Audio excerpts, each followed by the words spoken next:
ಯೋऽन्तಃ ಪ್ರವಿಶ್ಯ ಮಮ ವಾಚಮಿಮಾಂ ಪ್ರಸುಪ್ತಾಂ ಸಂಜೀವಯತ್ಯಖಿಲಶಕ್ತಿಧರಸ್ವಧಾಮ್ನಾ अन्यांच हस्तचरणश्रवणत्वगाधीन् प्राणान्नमो भगवते पुरुषाय तुभ्यम् अरिष्टानि प्रणश्यन्तु दुरितानि भयानि च शान्तिरस्तु शुभं चास्तु ग्रहाः कुर्वन्तु मङ्गलम् ಶ್ರೀಗುರುಭ್ಯೋ ನಮಃ. ಆತ್ಮೀಯರೇ, ಮೇ 1ನೇ ತಾರೀಕಿನಿಂದ ಗುರು ವೃಷಭ ರಾಶಿಗೆ ಪ್ರವೇಶ ಮಾಡ್ತಾ ಇದ್ದಾನೆ ಮೇಷರಾಶಿಯಿಂದ. ಹಾಗಾದರೆ ಅನೇಕರು ಗುರುಬಲವನ್ನು ಕಳ್ಕೊಳ್ತಾ ಇದ್ದಾರೆ, ಅನೇಕರು ಪಡ್ಕೊಳ್ತಾ ಇದ್ದಾರೆ. ಹಾಗಾದರೆ ಪಡ್ಕೊಂಡವರಿಗೆ ಏನು ಫಲ, ಕಳ್ಕೊಂಡವರಿಗೆ ಏನು ಫಲ ಅನ್ನೋದು ಕೂಡ ಬಹಳ ಮುಖ್ಯ. ಯಾಕೆ ಅಂದರೆ ಪ್ರಯೋಜನ ಅನುದ್ದೇಶ ನಮಂದೋಪಿ ಪ್ರಯುಜ್ಯತೆ. ಒಬ್ಬ ಮೂರ್ಖನೂ ಕೂಡ ಫಲ ಇಲ್ಲದೆ ಯಾವ ಕೆಲಸವನ್ನೂ ಮಾಡೋದಿಲ್ಲ. ಹಾಗಾದರೆ ಗ್ರಹಗತಿಗಳಿಂದ ಆಗಿ ನಮಗೆ ಸಿಗಬಹುದಾದ ಫಲಾಫಲಗಳು ಏನು? ಹಾಗಾದರೆ ಗ್ರಹರು ಸೂಚಿಸುವಂತಹ ಒಳ್ಳೆಯ ಫಲ ಏನು, ಕೆಟ್ಟ ಫಲ ಏನು? ಕೆಟ್ಟ ಫಲವನ್ನು ಸೂಚಿಸ್ತಾ ಇದ್ರೆ ನಾವು ಮಾಡಿಕೊಳ್ಳಬೇಕಾದ ಪರಿಹಾರಗಳೇನು? ಇದು ಬಹಳ ಮುಖ್ಯವಾಗಿರುವಂತಹದ್ದು. ಅದನ್ನೊಮ್ಮೆ ನೋಡ್ತಾ ಬರೋಣ. ಜೀವೇ ಜನ್ಮನ್ಯಪಗತ ಧನಧೀಹಿ ಸ್ಥಾನಭ್ರಷ್ಟೋ ಬಹುಕಲಯುತಃ ಅಂತ ಹೇಳ್ತಾರೆ. ಈ ಗುರುಗ್ರಹ 1 ವರ್ಷ ಒಂದು ರಾಶಿಯಲ್ಲಿ ಸಂಚಾರ ಮಾಡ್ತಾನೆ. ಈ ಮೇಷರಾಶಿಯಲ್ಲಿ ಇಷ್ಟರವರೆಗೆ ಸಂಚಾರ ಮಾಡ್ತಾ ಇದ್ದ, ಈಗ ವೃಷಭ ರಾಶಿಗೆ ಪ್ರವೇಶ ಮಾಡ್ತಾನೆ. ಹಾಗಾದರೆ ಮೇಷರಾಶಿಯಲ್ಲಿ ಇದ್ದಾಗ ವೃಷಭ ರಾಶಿಯವರಿಗೆ ಗುರುಬಲ ಇರಲಿಲ್ಲ, ಜೊತೆಗೆ ಈ ಕುಂಭರಾಶಿಯವರಿಗೆ ಗುರುಬಲ ಇರಲಿಲ್ಲ, ವೃಶ್ಚಿಕ ರಾಶಿಯವರಿಗೆ ಗುರುಬಲ ಇರಲಿಲ್ಲ, ಆದರೆ ಕನ್ಯಾ ರಾಶಿಯವರಿಗೂ ಗುರುಬಲ ಇರಲಿಲ್ಲ. ಆದರೆ ಈ ವೃಷಭ ರಾಶಿಗೆ ಪ್ರವೇಶ ಮಾಡ್ತಾ ಇದ್ದ ಕೂಡಲೇ ಕನ್ಯಾ ರಾಶಿಗೆ ಒಳ್ಳೆಯ ಗುರುಬಲ ಬರ್ತಾ ಇದೆ, ವೃಶ್ಚಿಕ ರಾಶಿಯವರಿಗೆ ಗುರುಬಲ ಬರ್ತಾ ಇದೆ, ಜೊತೆಗೆ ಕುಂಭರಾಶಿಯವರಿಗೆ ಗುರುಬಲ ಬರುತ್ತೆ, ವೃಷಭ ರಾಶಿಯವರಿಗೂ ಗುರುಬಲ ಬರುತ್ತೆ. ಯಾಕೆ?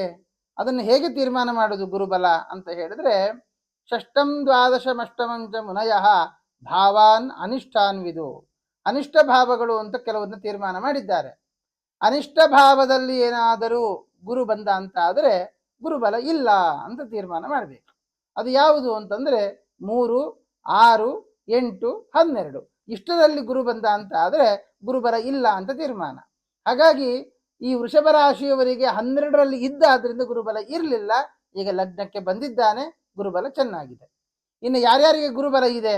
ವೃಷಭ ರಾಶಿಯವರಿಗೆ ಗುರುಬಲ ಇದೆ, ಆನಂತರದಲ್ಲಿ ಕರ್ಕಾಟಕ ರಾಶಿಯವರಿಗೆ ಗುರುಬಲ ಇದೆ, ಸಿಂಹ ರಾಶಿಯವರಿಗೆ ಗುರುಬಲ ಇದೆ, ಕನ್ಯಾ ರಾಶಿಯವರಿಗಿದೆ, ತುಲಾ ರಾಶಿಗೆ ಇಲ್ಲ. ಆಮೇಲೆ ವೃಶ್ಚಿಕ ರಾಶಿಗೆ ಇದೆ, ಧನುರಾಶಿಗೆ ಇಲ್ಲ, ಕುಂಭರಾಶಿಗೆ ಇದೆ, ಮಕರ ರಾಶಿಗೆ ಇದೆ, ಮೀನ ರಾಶಿಗೆ ಇಲ್ಲ, ಮೇಷರಾಶಿಗೆ ಇದೆ.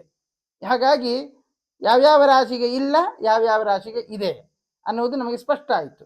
ಹಾಗಾದರೆ ಅದರ ಫಲಗಳು ಏನು? ಗುರುಬಲ ಇದ್ದವರಿಗೆ ಯಾವ ಫಲ ಬರುತ್ತೆ, ಗುರುಬಲ ಇಲ್ಲದವರಿಗೆ ಏನು ಫಲ, ಲಗ್ನದಲ್ಲಿ ಬಂದಾಗ ಗುರುವಿನ ಫಲವೇನು ಇತ್ಯಾದಿ ವಿಷಯಗಳನ್ನ ನಾವು ನೋಡ್ತಾ ಬರೋಣ. ಜೀವೇ ಜನ್ಮನೆ ಅಪಗತ ಧನಧೀಹಿ. ಅಪಗತ ಧನಧೀಹಿ, ಜನ್ಮದಲ್ಲಿ ಗುರು ಬಂದ ಅಂತ ಆದರೆ ಧನ ನಷ್ಟವಾಗುತ್ತೆ ಅನ್ನುವಂತಹ ಮಾತು.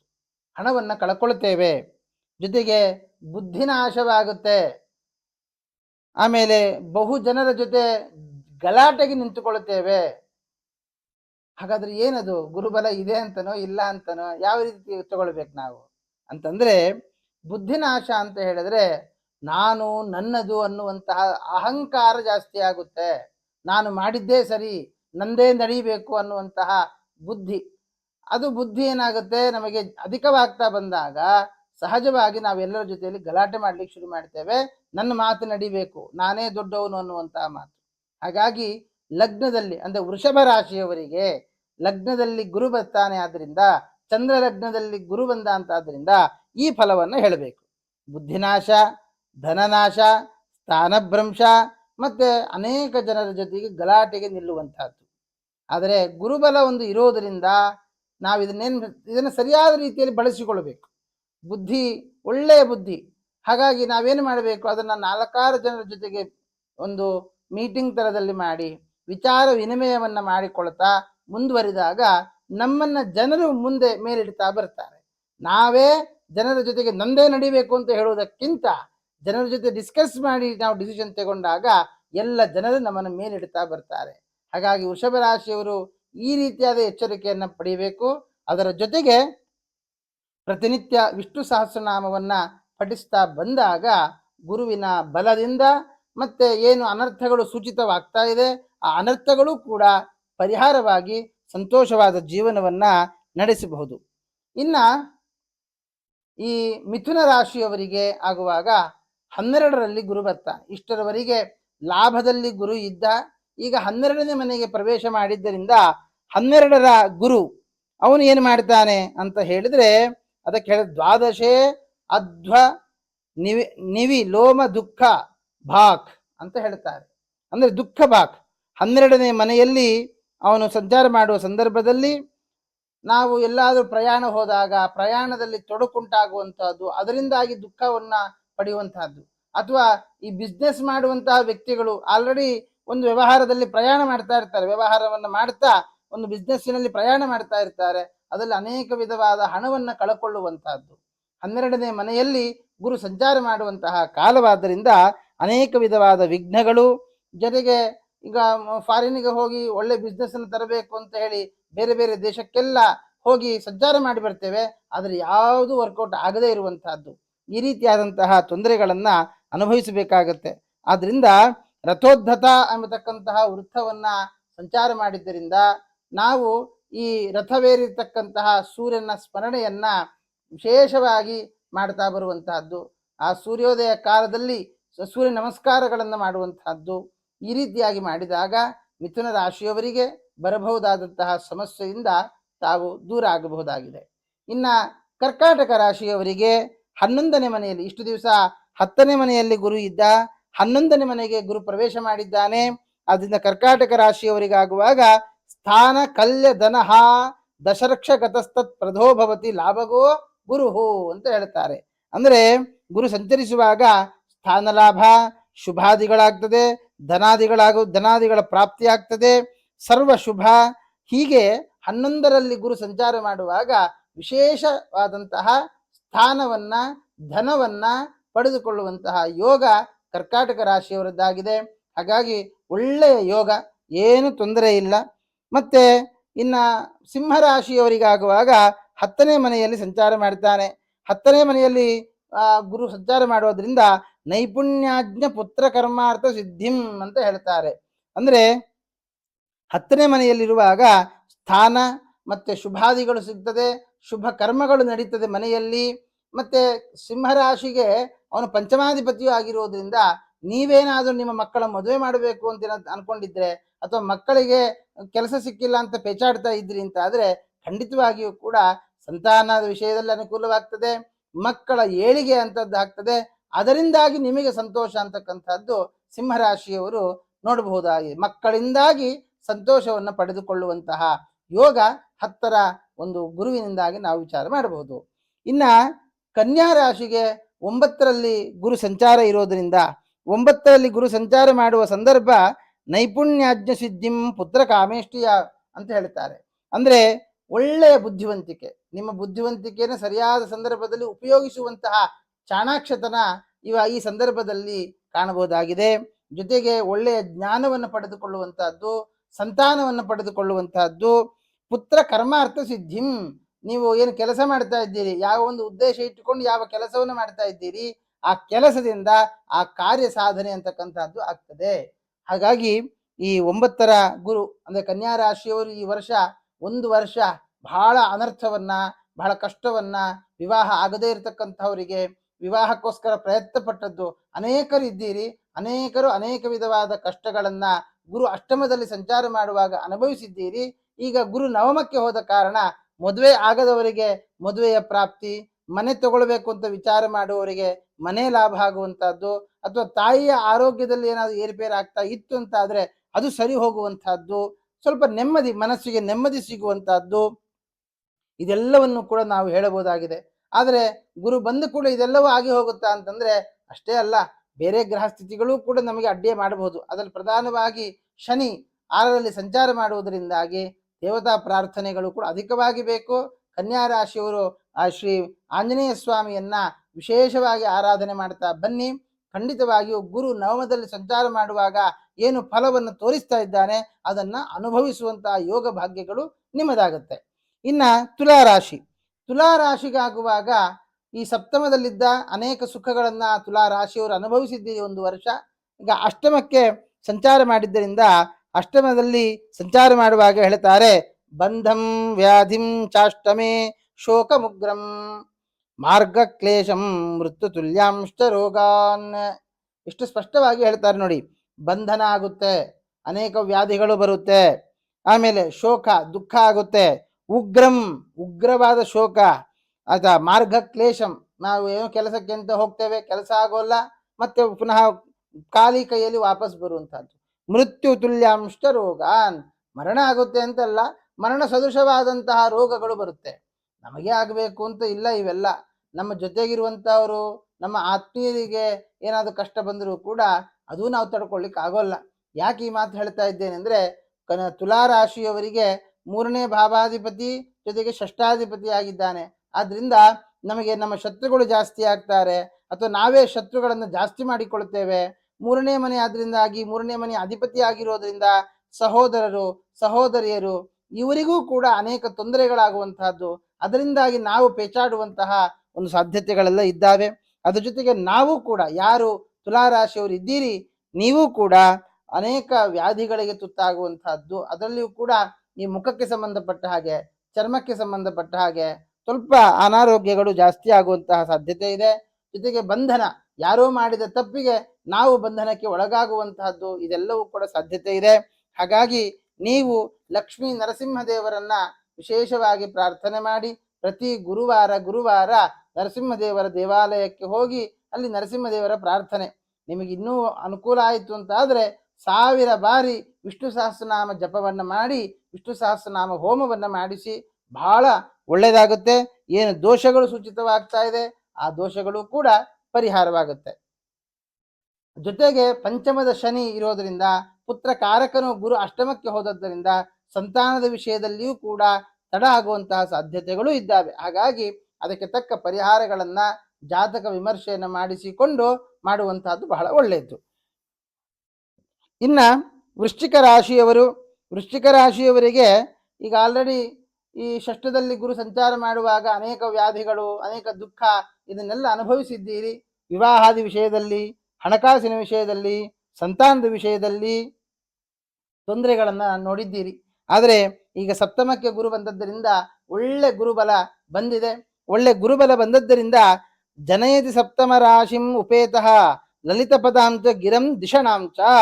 7ನೇ ಮನೆಯಲ್ಲಿ ಗುರು ಸಂಚಾರ ಮಾಡ್ತಾ ಇದ್ದಾನೆ ಅಂತಂದ್ರೆ ಅವ್ರು ಹೇಳ್ತಾರೆ, ಶಯನ ಸುಖ, ಸ್ತ್ರೀ ಭೋಗ ಸುಖ, ಧನಲಾಭ, ಭೋಜನ ಸುಖ, ಒಳ್ಳೆ ಪರಿಮಳ ದ್ರವ್ಯಗಳಿಂದಾಗಿ ಸಂತೋಷವನ್ನ ಪಡುವಂತಹದ್ದು, ಇದೆಲ್ಲವನ್ನು ಕೂಡ 7ನೇ ಮನೆಯಲ್ಲಿ ಸಂಚಾರ ಮಾಡುವಾಗ ಆ ಗುರು ಕರುಣಿಸ್ತಾನೆ ಅಂತ ಹೇಳ್ತಾರೆ. ಆದ್ರಿಂದ ವಿವಾಹವಾಗದವರಿಗೆ ವಿವಾಹ, ಸಂತಾನ ಆಗದವರಿಗೆ ಸಂತಾನ, ಧನ ಹಣ ಎಲ್ಲಾದ್ರೂ ಸ್ಟ್ರಕ್ ಆಗಿತ್ತು ಅಂತ ಆದರೆ ಆ ಸ್ಟ್ರಕ್ ಆದ ಹಣ ನಮಗೆ ಸಿಗುವಂತಹದ್ದು, ಇದೆಲ್ಲವೂ ಕೂಡ 7ರ ಸಂಚಾರ ಮಾಡುವಂತಹ ಗುರು ಅದನ್ನು ಕರುಣಿಸ್ತಾನೆ.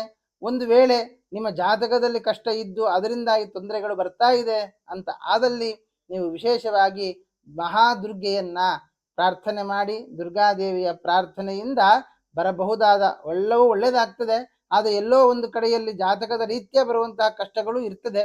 ಆದ್ರಿಂದ ಅದನ್ನ ದುರ್ಗಾದೇವಿಯ ಪ್ರಾರ್ಥನೆ, ದುರ್ಗೆಯ ನಮಸ್ಕಾರ ಇತ್ಯಾದಿಗಳನ್ನ ಮಾಡುವುದರಿಂದ ಪರಿಹಾರ ಮಾಡಿಕೊಂಡು ಸಂತೋಷವಾಗಿ ಜೀವನವನ್ನು ನಡೆಸಬಹುದು.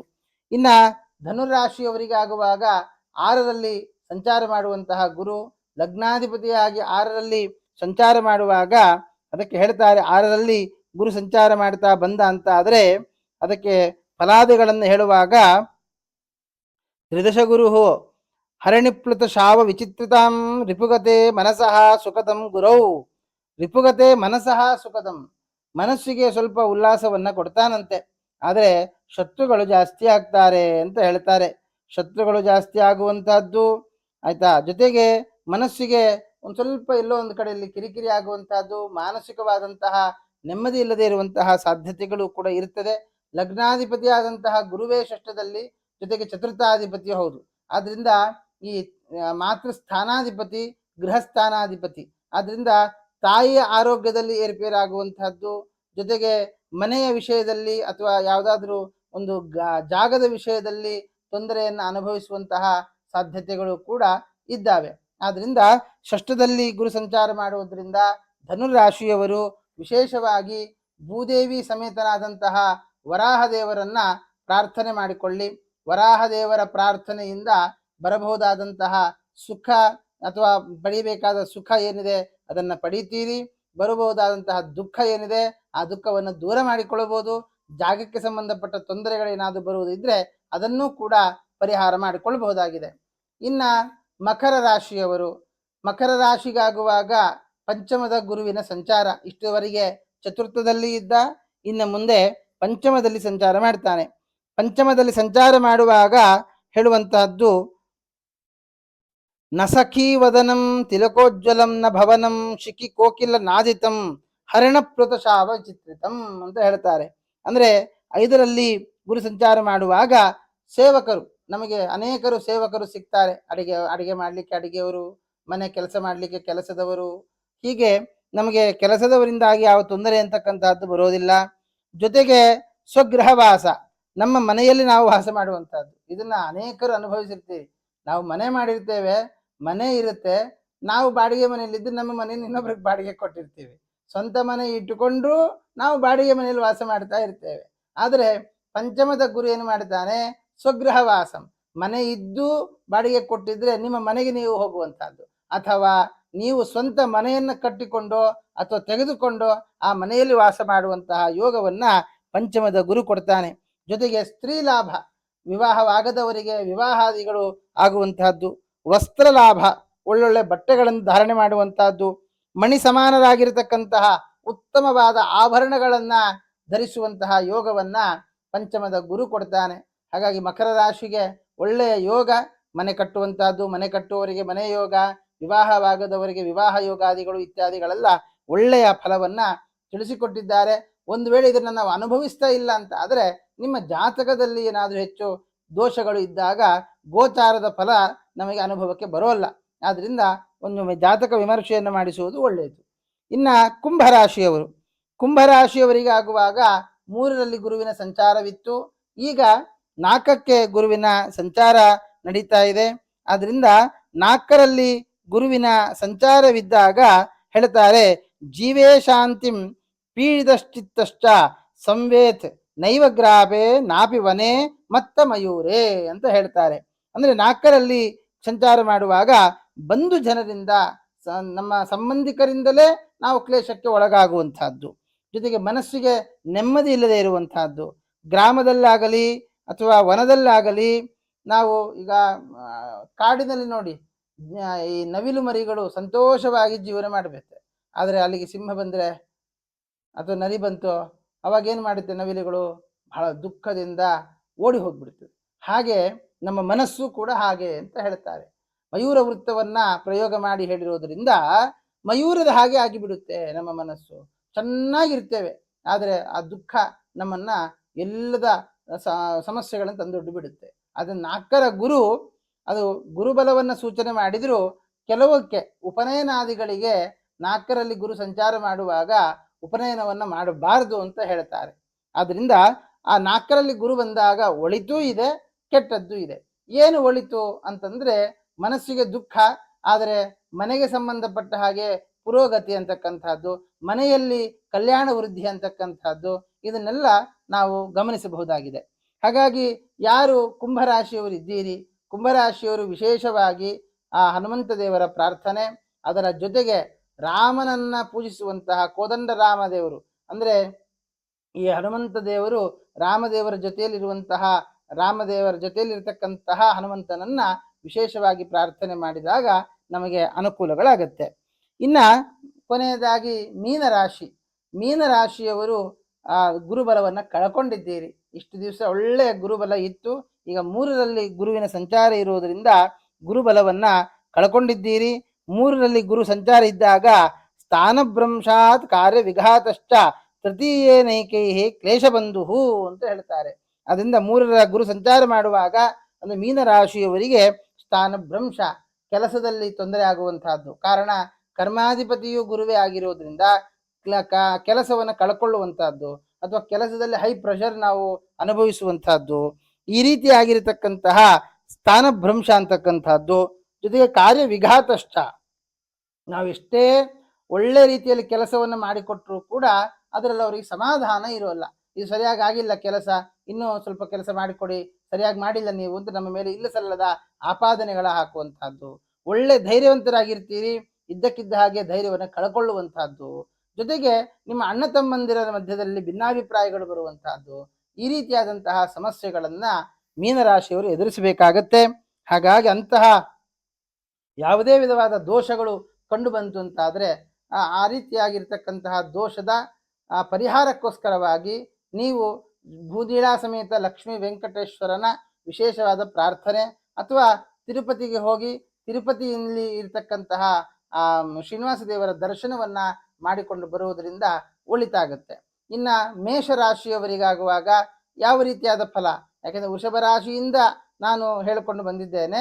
ಕೊನೆಯದಾಗಿ ಮೇಷರಾಶಿಯ ಫಲವನ್ನ ಹೇಗೆ ಗುರುಬಲ ಇದೆಯಾ ಅಂತಂದ್ರೆ, ಮೇಷರಾಶಿಗೆ ಒಳ್ಳೆಯ ಗುರುಬಲ.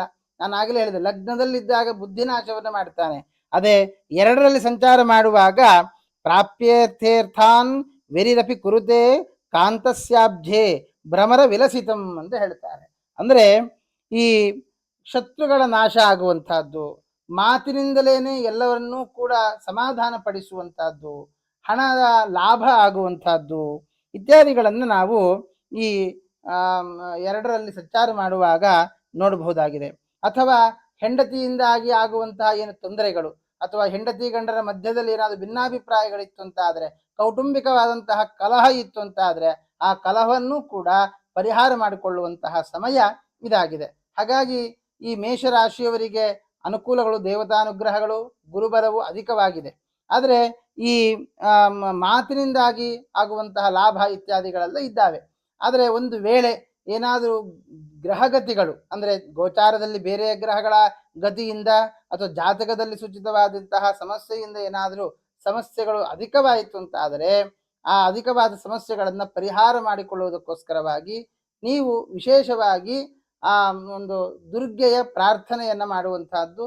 ಜೊತೆಗೆ ಲಕ್ಷ್ಮೀ ಶೋಭಾನ, ವಾದಿರಾಜರಿಂದ ನಿರ್ಮಿತವಾಗಿರತಕ್ಕಂತಹ ಏನು ಲಕ್ಷ್ಮೀ ಶೋಭಾನ ಪದಗಳಿದೆ, ಅದು ಮದುವೆಯ ಸಂದರ್ಭದಲ್ಲಿ ವರ ಹಾವಿನಿಂದ ಕಚ್ಚಿ ಸತ್ತಾಗ ರಚನೆ ಮಾಡಿರ್ತಕ್ಕಂತಹ ಲಕ್ಷ್ಮೀ ಶೋಭಾನ.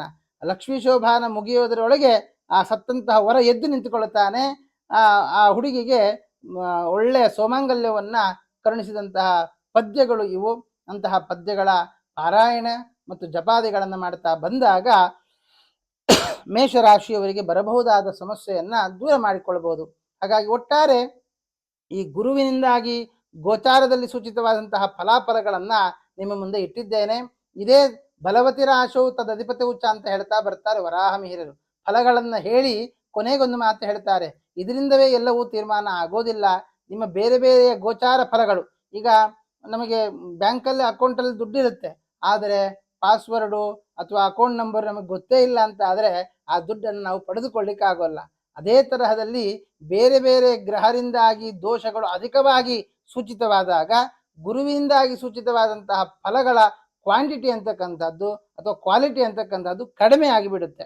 ಅದಕ್ಕೆ ನಾವು ಮಾಡಬೇಕಾಗಿರುವಂತಹದ್ದು, ನಿಮ್ಮ ನಿಮ್ಮ ಆತ್ಮೀಯರ ಹತ್ತಿರ ಜಾತಕವನ್ನು ಒಮ್ಮೆ ತೋರಿಸಿಕೊಂಡು ಏನು ಫಲಗಳು ಬರುತ್ತೆ, ಹೇಗೆ ನಾವು ಅದನ್ನು ಪಡೆದುಕೊಳ್ಳಬೇಕು, ನಮಗೆ ಅದನ್ನು ಅನುಭವಿಸುವ ಯೋಗ ಇದೆಯಾ ಇಲ್ವಾ ಅನ್ನೋದನ್ನೆಲ್ಲ ವಿಚಾರ ಮಾಡಿಕೊಂಡು ನೀವು ಜೀವನವನ್ನು ಸಾಗಿಸಿದಲ್ಲಿ ಭಗವಂತನ ಅನುಗ್ರಹದಿಂದ, ಆಂಜನೇಯ ಸ್ವಾಮಿಯ ವಿಶೇಷವಾದ ಅನುಗ್ರಹದಿಂದ ಎಲ್ಲರಿಗೂ ಒಳ್ಳೆಯದಾಗಲಿ, ಒಳ್ಳೆಯದಾಗುತ್ತೆ ಅಂತ ಪ್ರಾರ್ಥನೆಯನ್ನು ಮಾಡ್ತಾ ಸಮಸ್ತ ಸನ್ಮಂಗಳಾನಿ ಭವಂತು.